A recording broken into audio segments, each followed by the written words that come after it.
39ویں سورت۔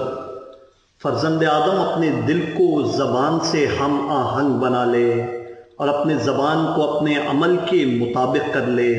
اپنے عمل کو میرے لیے خالص کر لے کہ میں غیرت دار ہوں اور غیر خالص کو پسند نہیں کرتا ہوں۔ یاد رکھ، منافق کا دل اس کی زبان سے الگ ہوتا ہے اور اس کی زبان اس کے عمل سے الگ ہوتی ہے اور اس کا عمل غیر خدا کے لیے ہوتا ہے۔ فرزند آدم، جب بھی تیری زبان سے کوئی لفظ نکلتا ہے یا تو نظر اٹھا کر کسی چیز کو دیکھتا ہے یا ایک قدم چلتا ہے تو تیرے ساتھ 2 فرشتے ہوتے ہیں جو تیرے عمل کو تیرے حق یا تیرے خلاف لکھتے رہتے ہیں۔ اولاد آدم، ہم نے تمہیں اس لیے نہیں پیدا کیا ہے کہ ایک دوسرے کے لیے دنیا جمع کرو، بلکہ اس لیے پیدا کیا ہے کہ بندہ ذلیل کی طرح طویل عبادت کرو اور میری نعمتوں کا کثیر شکریہ ادا کرو اور صبح و شام میری تسبیح کرتے رہو۔ یاد رکھو، رزق مقدر ہو چکا ہے، حریص محروم رہنے والا ہے اور بخیل قابل مذمت ہے، اور حاسد کے مقدر میں صرف رنج و غم ہے، اور پرکھنے والا پروردگار زندہ اور قیوم ہے۔ فرزند آدم، میری عبادت کر کہ میں خدمت گزاروں کو دوست رکھتا ہوں۔ تو میرا بندہ ذلیل و عاجز ہے اور میں تیرا خدائے جلیل و قادر ہوں۔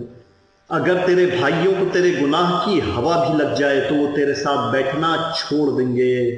تیرے گناہ روزانہ بڑھ رہے ہیں اور تیری عمر روزانہ گھٹ رہی ہے۔ خبردار اپنی عمر کو باطل اور غفلت میں برباد نہ کر دے، بلکہ اگر زیادہ زندگی چاہتا ہے تو ارباب دل کی صحبت اختیار کر اور فرزندان دنیا سے پرہیز کر کے مساکین کا ساتھ دے۔ فرزند آدم، جس دریائی مسافر کی کشتی ٹوٹ جائے اور وہ ایک تختے کے سہارے پر باقی رہ جائے، اس کی مصیبت بھی تجھ سے زیادہ عظیم نہیں ہے کہ تیرا گناہ یقینی ہے۔ فرزند آدم، میں تجھے عافیت دے کر اور تیرے گناہوں کی پردہ پوشی کر کے تجھ سے قریب ہوتا ہوں، اور تو گناہ کر کے اور آخرت کو برباد کر کے اور دنیا کو آباد کر کے مجھ سے دور ہو رہا ہے۔ فرزند آدم، جب تو کامیاب اور نیک بندوں کے ساتھ نہ رہے گا تو کامیاب کس طرح ہو سکتا ہے؟